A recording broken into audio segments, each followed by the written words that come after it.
Well, thanks again for being here today to learn about this new grant opportunity called the Jumpstart Grants. And this is going to be a probably a one-time grant opportunity. This is related to COVID recovery. So this is probably the only time we're going to be able to offer this grant. We do have other grant opportunities through Arts Mid-Hudson. So please connect with us and make sure you're getting our emails so that you're getting all the grant opportunities that become available. Again, I'm Lilia Perez. I'm the Grants and Programs Manager. Been with Arts Mid-Hudson for over 5 years working on our grants programs. And our full team also includes Amani and Jonathan. You can reach all of us at grants@artsmidhudson.org. The phone number, that extension will take you to my voicemail, but I share the voicemails with everybody if they're relevant. And you can find all of our personal Arts Mid-Hudson email addresses on our website. If there are any accommodations that you need to help facilitate your participation in this program, please do not hesitate to contact us. This includes translation services for grant assistance, large text documents, technical support. I'll talk a lot about that. Closed captioning is happening below, and this section is being recorded. And I'll just ask again that everybody mute their mics for the duration of the info session.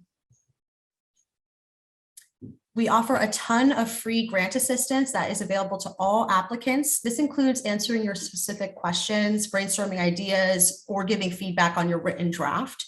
You can make an appointment using this link, and you can also find this link on our website or in any email that we send out from the grants email. It's in the email signature.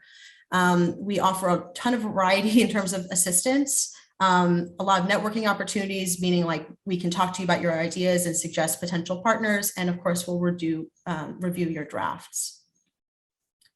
We also will have several Zoom Q&A sessions for this program. So if you're here right now, you already received the Zoom login for all those Q&A sessions. It's going to be the same exact Zoom login information. And you can find the up-to-date schedule on our website. And we'll send out reminders as well. For those watching the video, you have to RSVP using the form to be able to receive the Zoom access information. If you're having any trouble, just send an email to grants@artsmidhudson.org. Okay. So the Jumpstart grants, so these mini grants will provide project support for arts and cultural events open to the general public in Dutchess, Orange, and Ulster counties in New York State. And this program is focused on supporting the reopening and recovery of live arts and culture. There is a priority on live public performance, but this can also fund exhibitions, festivals, screenings, readings, and other public arts and cultural events that are eligible for funding. The funding range is $500 to $2,500. And I'll just pause and take a note here that for accessibility purposes, I'd like to include all of the text on most of what I'm going to say on the slide. So you'll see me doing that, and you'll see also that much of this text is taken directly from the guidelines. So everything I'm going to say today and more is in the guidelines, which is available for download on our website. Please take a look at those and make an appointment with us if you want to discuss any of your questions, or feel free to copy and paste a section and put it in an email and say, I have a question about this. There's a lot of really specific, this is a public funding program. And so there's a lot of requirements in order to access the funds. And we want to make this process as easy as possible for you. So if you're feeling really frustrated, just stop, send us an email and make an appointment, and we will help walk you through the process. Okay. On that note, the funding comes from the New York State Council on the Arts. It's made possible with funds from the statewide community re-grants program supported by the Office of the Governor and the New York State Legislature. We administer this funding for Dutchess, Orange, and Ulster counties, and there is a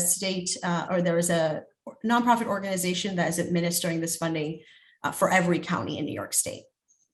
If you apply directly to NYSCA for funding for fiscal year 2022, you are not eligible for Jumpstart grants. So if you have any questions about that, feel free to reach out. But if you applied, not just receive funding, even if you just applied, you're not eligible for this program.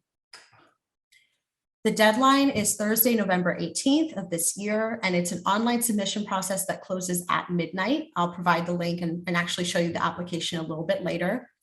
You'll be notified in December 2021. And so all funded activities must take place between July 1st of this year and June 30th of next year. This is kind of obviously a funny funding range, considering that we're talking about this now at the end of October. It can fund retroactively. So if a program already occurred and you're seeking additional funding to help cover the expenses that were associated with that event, you can seek funding for retroactively, or anything occurring up until the first 6 months of 2022. Meaning June 30th, 2022. I've already gotten some questions about what I think is more strategic to apply to, meaning like, would it be preferable to apply to something that's already happened or something that will happen? If you are weighing multiple options, I just recommend making an appointment with us so that we can talk it all out and brainstorm and figure out what I always recommend to grant applicants. It's really whatever program you have the most information to support and that you see most aligns with the priorities of the program. The funding priorities, first of all, are for in-person performances that are open to the public. This is kind of a unique thing for this grant opportunity. Typically, there is not a particular medium that is prioritized, but public performances are this year, and for this Jumpstart grant. So that means like live theater, readings, music, those kinds of things. Artist fees are a funding priority, and this is also something that's very unique to the Jumpstart grants. 60% of all grant requests must be allocated to artist fees. So if you're asking for, let me give myself an easy example. If you're asking for $1,000, $600 must be allocated to artist fees. Another priority is new programming in our region. This is typically one of our priorities, but it's even more so for this program. Support for arts and cultural programming of organizations or grassroots groups that are led by Black, Latino, or Latinx or Latina, Indigenous, Asian, people of color, LGBTQ+, and or disabled arts workers, as well as hiring and paying artists who are part of those groups. We believe that the individuals are the best representatives of their own communities. So we really like to see that organizations are being led by individuals from these groups, particularly if they're trying to serve audiences that are comprised of these groups, or they are seeking funding to pay people from these groups to have more of decision-making power over the programming they're going to put out or be paid as artists. Programming which engages underserved populations and which demonstrates a strong, well-considered community outreach and promotion plan to reach these constituencies. I'm going to talk about this a little bit more later on, so I'll just be brief here, but this is something that is of particular focus to all of our review panels that make the determinations for our grants. All of these grants are determined by volunteer peer panel review, and there are new panelists every year. And I see it year after year that even when we get different groups of people in the room, if a program is thoughtfully serving underserved populations is a priority and something that they're going to be asking questions about and looking for answers within your grant proposal, that you understand how to do those groups or that you have a track record for doing that. Some key information for the grant. Again, the funding range is $500 to $2,500. There's no cash match required, so you can request the 100% of your expenses for the project, and a minimum, again, 60% has to go to artist fees. All funded activities have to take place in either Dutchess, Orange, or Ulster counties and in the same county as the applicant. All artistic disciplines are eligible. All activities must be open to the general public for participation and have an arts activity as the primary focus. And all funded programs must comply with New York State guidance and laws related to COVID-19.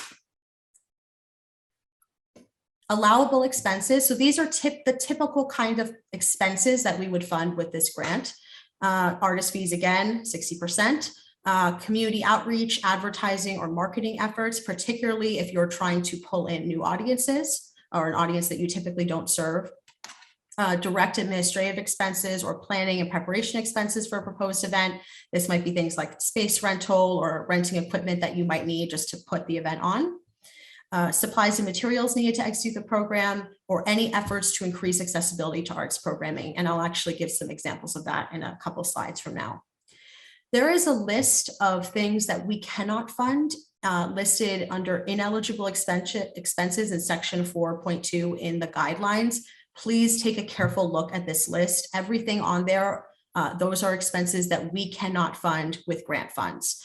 So please make sure that when you're putting together your grant request, you're keeping eyes on that list and you're not asking for anything for us to cover that is on that list. Okay, some ineligible programs. Unfortunately for this program, since it is so focused on public performance and programming, we cannot fund workshops, seminars, or classes. We cannot fund any projects that result in permanent public art. This includes murals, sculpture, or landscape art and architecture. We can't do this because with public funding, we cannot increase or change the value of a property. It also has to do with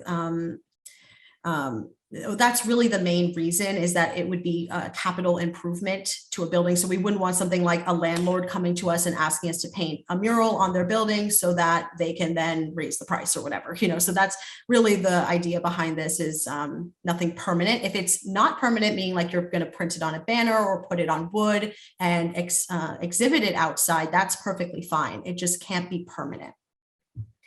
Activities that are recreational, therapeutic, rehabilitative, or religious in nature, or when the primary purpose is for rehabilitation, therapy, or worship. If you have any concerns or questions that your program kind of falls in a gray area between being arts focused and being therapeutic or something like that, reach out to us and we're happy to discuss it with you. But just a note here, this does not mean that churches or other houses of worship are ineligible for funding. They are nonprofits and can apply. It's just that the program has to be arts focused. Any activities that are not open to the general public are not eligible. And please see the guidelines for more ineligible programs. There are a couple more details listed there. Okay, so now I want to give some more information about inclusion and accessibility as far as the expectations of what we would fund. So again, all programs must be open to the general public, and at Arts Mid-Hudson, we strive toward broad inclusion and true access to arts and cultural programming for all. We encourage thoughtful outreach and efforts to seek input from all groups in our region and specific outreach and inclusion efforts to underserved audiences. One thing that typically does not go over well with the review panel is saying, especially if you note a goal of reaching new audiences or bringing new audiences into your space, saying that you're going to go with your regular marketing efforts. You really need to think about a specific plan if you're trying to bring in a new audience, and then consider hiring somebody who is representative of that group to help and pay them to help you come up with a strategy to do so. In terms, when we're talking about underserved audiences, sorry, I should have put that we're defining that here.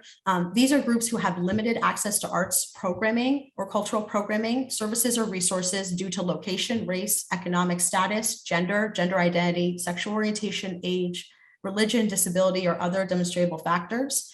Some groups underserved by the arts in our region may include Black, Latino, or Latina, Latinx, or Latine, Indigenous, Asian, people of color, LGBTQ+, disabled, elder, youth, rural, or low-income audiences. And so this is a very broad definition, and I encourage you to be very specific in terms of who you're trying to reach. Just saying we're trying to reach underserved audiences, it's a term that we use in these guidelines to explain a much broader group, and we're looking for a lot more specifics in your actual application. Priority will be given to activities that take place in locations that are fully compliant with the American Disabilities Act. We encourage you to consider accessibility before, during, and after an event. And this could mean, and this is what I was referring to earlier when I said these are some ways that you might spend funds on greater inclusion and access for arts programming. So planning to ensure ahead of time to ensure individuals with disabilities may fully participate, resources for blind individual or deaf or hard of hearing individuals, translation services, free or pay what you can programs. And for pay what you can, we strongly recommend that you advertise it as that so that people don't have to show up and ask for it. They know ahead of time that it will be sliding scale or pay what you can, or no one turned away. That's another term that's often used. Providing transportation assistance, childcare, considering a virtual or doing a hybrid program if it would be beneficial to your audience, and meaningful, thoughtful outreach. And beyond that, thinking about, is the programming relevant to the audience that you're trying to reach? Are they represented in the programming that you're putting on? And are you thinking about them at every level of your planning? And for all of these things that we just talked about, please, if you have questions, do not hesitate to make an appointment with us, and we are happy, our team can answer your questions and provide you greater assistance. So now I'm going to go over some eligibility stuff for individuals and unincorporated groups, and then we'll talk about eligibility for nonprofits. So for individual applicants and unincorporated groups, first of all, you are encouraged to apply to this program. You must be at least 18 years of age at the time of submission and may not be enrolled in a full-time degree program. And you must live in and have a legal address in Dutchess, Orange, or Ulster County.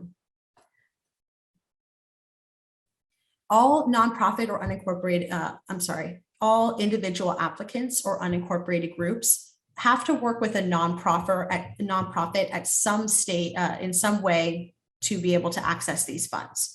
We have a couple options for you, and I know it's difficult to run through all these options and figure out what the best one is for you, but we like to offer all of them to accommodate a variety of situations. So you can work with a nonprofit, either serving either as your fiscal sponsor or your community partner. You can designate the nonprofit that you're going to work with either as your fiscal sponsor or community partner prior to applying on the application. Or if you just need to apply alone and you can't find a fiscal sponsor, can't find a community partner, you can apply directly to us as an individual. And if you are awarded funding, we will pair you with a nonprofit who will act as your community partner. We can't pair you after the fact with a fiscal sponsor. I'll get into the differences in a second. This is new. We're trying this out as a way to hopefully increase the accessibility to the program, because we know this is a huge barrier, finding a nonprofit before the deadline, especially with a quick turnaround like this. So if you're an individual applicant or representing an unincorporated group, start thinking about this now, and I'll give you some more information to help you make a choice in a second. Any nonprofit that is serving as a community partner or a fiscal sponsor must meet all of the nonprofit eligibility requirements and the guidelines, and see the guidelines for all the documentation that the individual is going to need to provide. It's pretty much just going to be a proof of address and your bio. I'm just going to provide the key differences between community partnership and fiscal sponsorship. So for community partnership, the legal applicant is the individual or contact person for the unincorporated group. This means that we will send the check to that individual and they will be responsible for it as income to them. The community partner, if you select one when you're if you select one to have with you on your application, they have to be incorporated in the same county in which you are located. And then really their role is to lend appropriate support to the program, and the level of support can be determined by you, the applicant, and that community partner nonprofit organization. The other option is fiscal sponsorship. In this situation, the main difference is the nonprofit is the legal applicant. This means that the funding goes directly to them and they pass it along to you. This might be a preferable option if you're acting as a representative for an unincorporated group, for example, and you don't want, all this money is just going to go towards paying out other artists and paying other expenses, and you don't want it to be income coming directly to you. Then I would recommend trying to go the fiscal sponsorship route. They have to be located in Dutchess, Orange, or Ulster counties, and the project has to take place in the same county in which the fiscal sponsor is located. They don't have to make a financial contribution to the project. That's a commonly asked question. And again, you might select this option if you require greater administrative support from a nonprofit to do your project, or if you don't want the funds coming directly to you as an individual. Okay, so now I'll talk about eligibility for nonprofits. So nonprofits may submit one application for funding, and I'll say actually all applicants, individuals too, can submit up to one application for funding. But nonprofits can also serve as fiscal sponsors or community partners for unlimited projects. The nonprofit must be 501c3 incorporated in Dutchess, Orange, or Ulster County in New York State, and you will be required to show proof of nonprofit status and your staff and board list and your non-discrimination policy. The project must take place in the county in which they are incorporated, the nonprofit. You must have a board of directors or other governing body that needs to determine and review policy, must have a non-discrimination policy in place, and may not discriminate on the basis of race, color, national origin, religious belief, gender identity, sexual orientation, age, or disability. Just as a note here, libraries, private universities, government entities, tribal organizations are all eligible for this funding because they are nonprofits. You don't have to be an arts or cultural nonprofit. You can be any nonprofit, but the project must be arts focused. Those that are ineligible, public school districts, their components, and public universities and colleges and their supporting foundations, New York State agencies and departments, county level government agencies and departments, Arts Mid-Hudson, our staff and board are all ineligible. And then a big one, right? So NISCA or Red C applicants, if you applied for funding again for fiscal year 2022, you're not eligible to apply for the Jumpstart grants or serve as a fiscal sponsor or community partner. Any questions about this, feel free to reach out, or if you're not sure, I have a list of everybody who is ineligible because they applied to NISCA. And please see the guidelines for complete information on this. Okay, so we're going to talk about submitting the grant proposal, and I'm actually just going to jump over to our website to show you where to find a couple things and walk through the application with you. So just give me a moment as I make that transition, but just a reminder again that it is due on November 18th. And if you require any, excuse me, I'm just going to stop sharing. If you require any assistance in doing the application, please don't hesitate to reach out. I have had people dictate the application to me and I've typed it in for them. Really, we are willing to go as far as you need to make sure that you're able to apply for the program. So don't hesitate to reach out, but of course, notice really helps. If it's on the day of the deadline, we will do our best to get to you, but it becomes very difficult. So earlier the better if you know you might need additional help. Okay, so I will share my screen again.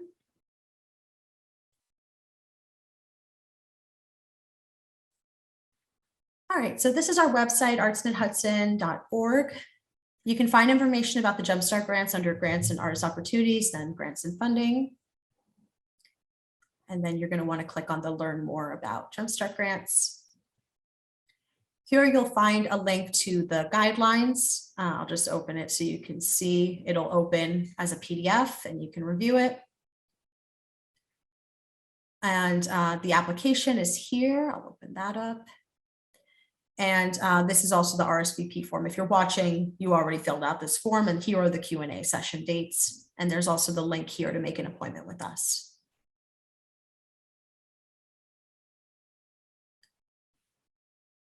Okay, so I'll go through the guideline of the application a little bit with you all. You will see that it looks a lot longer than it really takes to fill out. Half of it is contact information. So you'll enter in your contact information up here, but one thing that's actually quite important, and I might go back and forth a little bit when I show you this. This is maybe one of the most important questions on the application. Just make sure you select an option here first, because it will reveal additional questions or just reveal the appropriate questions for you. So you can see what's being asked of you is changing based on what kind of applicant you are.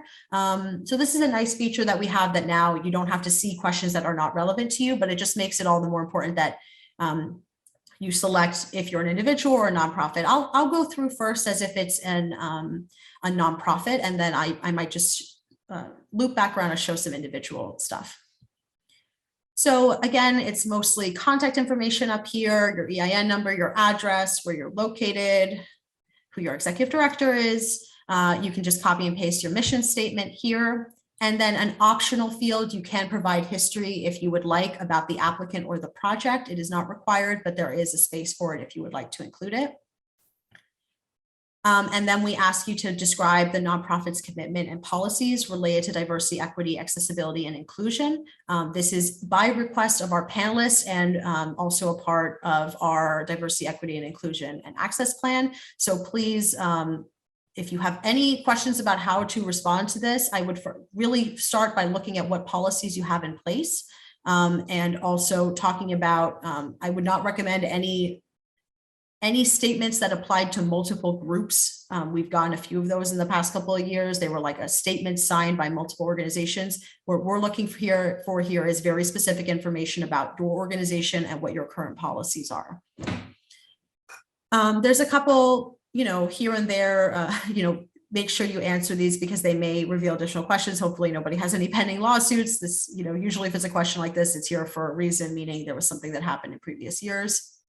We didn't have complete information on that. Anywhere where you're going to see a few of these, they're, questions as if you see this text, this is information that we need to report to NISCA for regrant purposes. You will not be judged on this information. It is really just data collection about who is applying to these regrant programs that we're required to collect and pass along to NISCA. They're very helpful to them in terms of advocacy. I wish we could take them out to shorten the application, but they really go a long way in helping NISCA do their work. So please just don't spend too much time sweating over these. Just find whatever is the most appropriate and select them.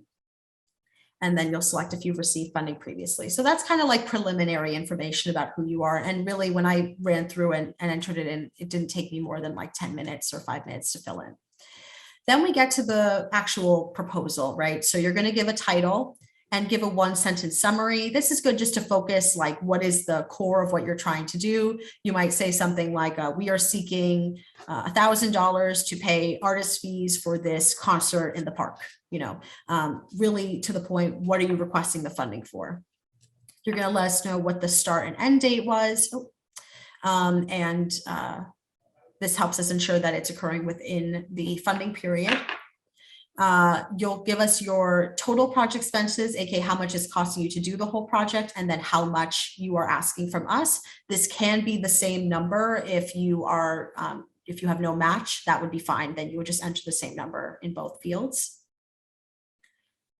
The project description is really the bulk of your application. This is where you're going to give us all the information about the who, what, when, where of what the project is, what you're trying to do. And it is often helpful to maybe think about it in phases if that's appropriate and go in chronological order and describe the project. I recommend starting off with a very simple introductory paragraph or section explaining what the grant funds will be spent on and what your plans are, and what the basics of the project are. And this is a great question to send to us to get feedback from. So even if you're not ready to have us review your entire draft, you could always just copy and paste the text from a specific question and put in an email and send it to us. This is new this year, and I hope it will be a welcome change. We're going to try it out with Jumpstart. You will not have to submit a separate budget form. We have been able to embed a grant request budget on the form. So instead, you are just going to type in what your expenses are. So if I was spending $600 on artist fees, excuse me. And then the admin line. So if I'm spending $600 on artist fees, you'll see that it's totaling below. So you can see that you want to make sure what's very important is that your total here matches your grant request here, right? So this is how you're explaining how you got to that number. There are some other fields, and just use this explanation column to explain what you mean. So I would say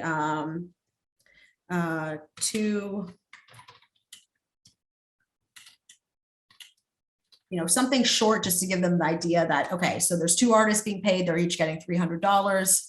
That's how we know what that means. And you would probably explain who the 2 artists are in the written portion somewhere else. Then there's another question just asking you, this is like, if you didn't fill out the explanation column here in a way that was super clear, this is your second chance to make sure we're very clear about how grant funds will be spent. So you can just reiterate what you say in the numeric budget form here and just briefly say how you're going to spend the funds. And then if you have any additional funding coming into the project, like you're going to be selling tickets, or you're going to have a corporate sponsor or another grant you're applying to, you can write about it here. It's helpful to say whether it's pending or actual, meaning like you already got the grant or you just applied to the grant. If you have no additional income, just enter NA here. You don't need to enter anything if you have no other income.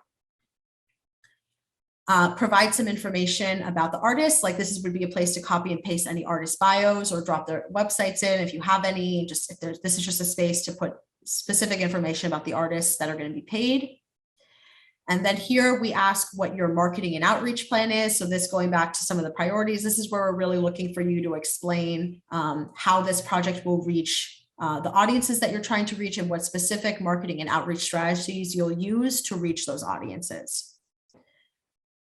Provide then just some quick information around what the project, where it's located, if it's accessible, if there are any ticket prices. And that is pretty much the end of the written proposal section. There's one more question which asks, what plans do you have for the project if you receive partial funding?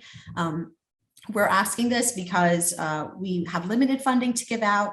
And so many applicants see a reduction from their funding request. You might get $500 less or $1,000 less. It depends on what the interest is in the program and how strong the pool is.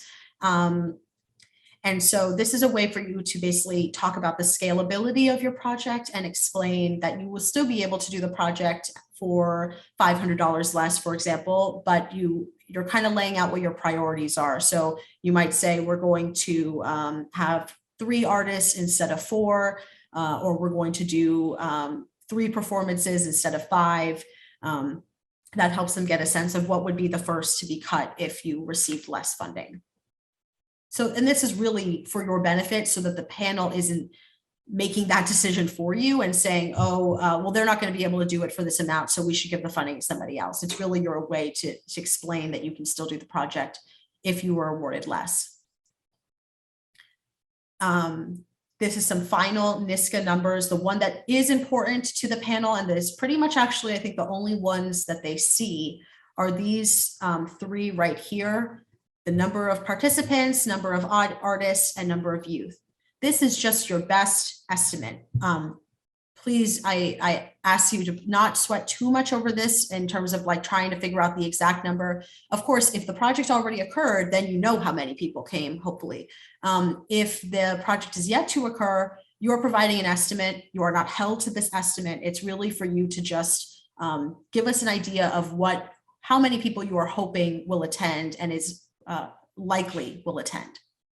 Number of artists should be pretty easy to jot in based on how many artists are participating. This again, this is really only important if it is a youth-focused event. Either way, if it's not, just provide your best estimate. If it's something that's open to the public, you might say, okay, well, we're guessing 100 people might come, and I would guess maybe 20% of them are going to be kids. So I'm going to write 20 here. You know what I mean? That would be a way just to provide an estimate. Some final NISCA survey questions. Please do not sweat over these, especially this one. We get so many questions about the NISCA descriptor codes. It is perfectly fine to hit none of the above, unless one of them is appropriate. And then it's the attachments. So if there's artist bios or resumes, you can attach them here. For nonprofits, you would be attaching your staff and board list and your financial document. So it would be either you'll see it's either your current budget or a signed treasurer's report. Provide proof of nonprofit status as a nonprofit, and then work samples. So of course, if the event already occurred, then you would probably provide documentation of the event that occurred. If it is yet to occur, you can use either historical information if it's a program that's coming back, or you can get some work samples from the artists that will be participating. It's really difficult to judge these applications without some kind of work sample. So if you have any questions about what to submit there or don't know what to submit, please reach out and we can discuss it. And then there's just a final place for additional supplementals. It's not, this is optional. If you have any, like that might be things like flyers or letters of recommendation, any other thing like that, you can upload here. And if you need to provide any notes on anything you uploaded, there's this space here for you. Then you'll sign your name, certifying that everything that you've written is true to the best of your knowledge, and then that will be it. And then just make sure of a lot, very important, submittable is saving, auto-saving when you work here. But, and I should take a big step back, actually explain submittable. My apologies. But you can also scroll down to the bottom and hit save draft while you're working if that makes you feel more comfortable. And then when you hit submit, that's when you're submitting. If you're hitting submit and it's bringing you back to the application, most likely there is a required field that you did not fill in somewhere. So just look through the application. And if you accidentally hit submit and you weren't really done, just let me know. We can undo it as long as it's obviously not after the deadline. Don't worry too much there. We can help you out. And I'll take a step back now just to say that this page is we got here through a direct link on our website, but this is being housed on submittable.com, which is our online submission platform. I'm logged into the account right now, so I'm seeing the grant. If I was not logged in, I would be seeing either a prompt to log in or create an account. You're creating an account with Submittable because that's how your draft will be saved. Otherwise, you would have to work on this all at once. So you create the account if you don't already have one, and you'll see a lot of grantors use this, so you might already have one. If you have any trouble, though, with your Submittable account, I don't have access to it, but they have technical support, and it'll pop up for you. If you have questions, you can send them a note, and you have to send it through email, but they are typically somewhat fast to respond. So if it's feel free to ask me, but I might say that's really a question for Submittable. Now I'm going to stop sharing for a moment just to get the presentation back.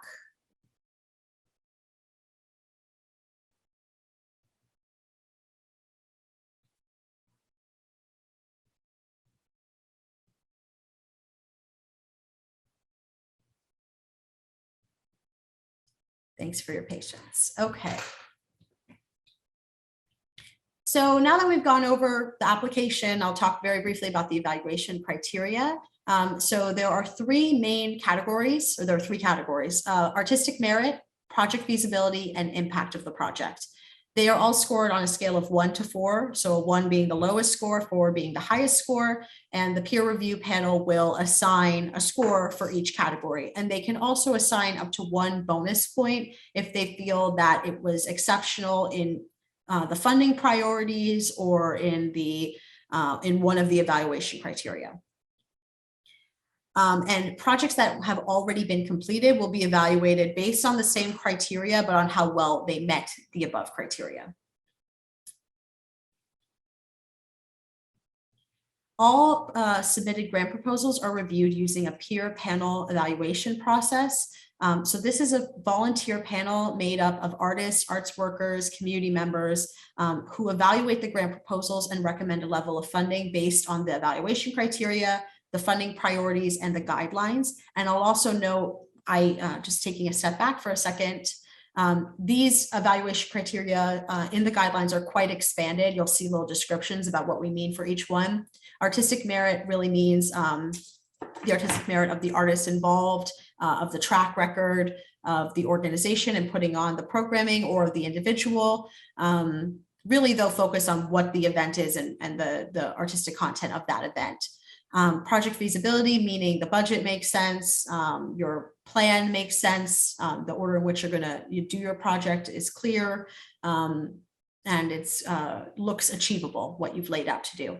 And then impact, how well you're meeting some of those funding priorities and particularly serving underserved audiences, or contributing to the arts offerings or arts or cultural offerings in the region in a meaningful way by providing something that wouldn't otherwise be available, or just the potential to reach people, either reach a lot of people or reach a chunk of people in a really meaningful way.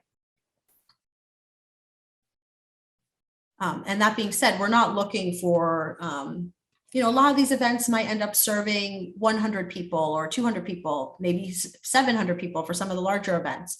But for this rate of funding, it's perfectly fine if it's meant to be a little bit smaller scale and is really focused on just getting programming out there that's going to be meaningful to those that attend and get those artists paid as a part of the funding. Just another note, Arts Mid-Hudson staff and board do not have a vote in this process. We facilitate the panel discussion, but we do not vote. And if you would like to nominate yourself or someone else to serve as a peer review panelist, there is a nomination link here, and it's also on our website and in the guidelines. So now my final tips, and then we'll turn to your questions. So first steps, if you are an individual or unincorporated group that is going to need a fiscal sponsor or community partner, meaning like you don't want to wait for us to pair you with a community partner, that would be your first order of business would be to start thinking about who you might ask to serve in that capacity, keeping in mind that you can ask libraries, non-arts, nonprofits, churches, or other houses of worship, government entities. There are a lot of options there. So if you want to brainstorm, please give us a call and I'm happy to do that with you. Please review the online application form and the guidelines, start becoming familiar with what you're going to be asked. If you need a Word document of the application, reach out to us and we can send one to you, but just please note that we will only accept submissions that are made using the online form. I also recommend right away identifying what are the documents that you're going to need to attach and getting those ready first. Especially making sure they're in the correct format. You'll notice that a lot of them have to be submitted as PDFs. Please always, when you create a PDF document or any other kind of document that you're uploading to us, look at it before you upload it. Sometimes you export something really quickly and then words get cut off or other things like that. So just make sure you check it before you upload it to our form. And then at any time, please make an appointment with us to discuss your ideas, to get feedback, to try and figure out who might be a good partner or sponsor. We're happy to do that. And then I just wanted to provide some of my general grant writing tips. So first of all, I strongly recommend answering the questions directly and succinctly and getting right to the point of what you're trying to say. I don't know how many applications we're going to get to this program, but I guess there's just based on the initial strong interest, I'm guessing that it could end up being a little bit competitive.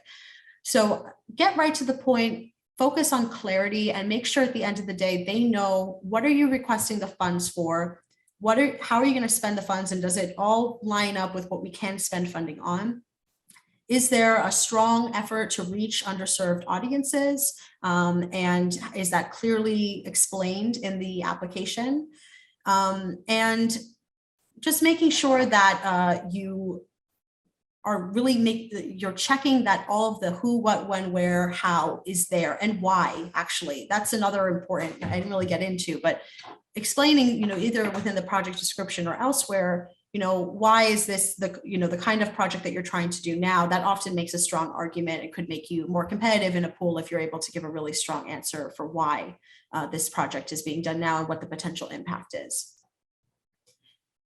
Provide specifics to understand the scope of the project and the depth of planning. This helps increase your feasibility. But of course, you're striking this balance between providing sufficient specifics and information while not having too much information where it becomes like a chore to read through and understand what you're trying to do.